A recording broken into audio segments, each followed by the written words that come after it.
Hi, I apologize for missing this week. It has been crazy because I switched from working for Coldwell Banker Preferred Real Estate to a local but the most successful real estate agency in our area called Beverly Hanks.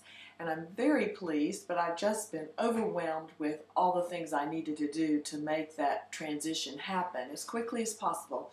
So without further ado, these are my favorite picks from the new listings from the previous week, which would have been like April 1st through the 8th or the 2nd through the 9th.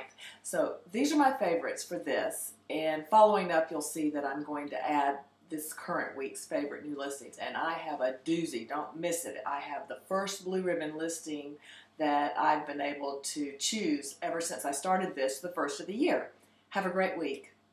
So here's the first listing, which is a house on Lake Glenville, which is just north of downtown Cashiers, North Carolina. And it was a former designer show house. It looks kind of like an Outplat design, but I can't be sure about that. But just quickly, I'll show you some stone fireplace shots. That's obviously on the porch. Interior shot. Because it was the designer show house, these photos, even though I don't believe it's lived in currently, these are photographs from that when it was designer show house. Great house, lovely location, and we will move on to the next.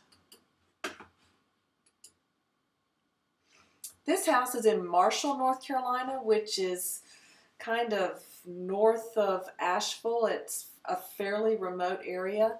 I chose this house because of its setting, and the interior, it looks like a great rustic family lodge. And you can see here they've used rhododendron vine for the banister. Beautiful view, great fireplace and view from that porch. Look at this interior. It's great with the spiral wooden staircase. This looks like it's a family room kitchen, and I'm moving quickly, I'm sorry. And we're going to see here a great bedroom, a waterfall feature on the property, because it has 156 acres, and then one other view. And it's $3.2 million, and the approximate square footage on the house was 8,000 square, well, it says 9,000 square feet. And we'll move on to the next. This house is in the Cliffs at Walnut Cove, and I've highlighted homes that are there before. I love the fact that it's a stone house, and the architecture I think is good. It must have a view of the golf course, and here is in the kitchen. I'm not fond of a white center and stain on the cabinets along the wall. I prefer maybe vice versa, but I think eventually this is going to be kind of a dated look in general.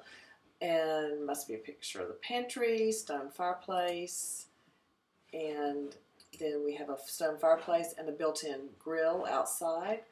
This is a view into the great room, nice beam work here. And then out on the patio, they're looking over the golf course. And then I have another view here looking in. So it's nice that it can fully open like that. It really gives a great openness for entertaining to the house.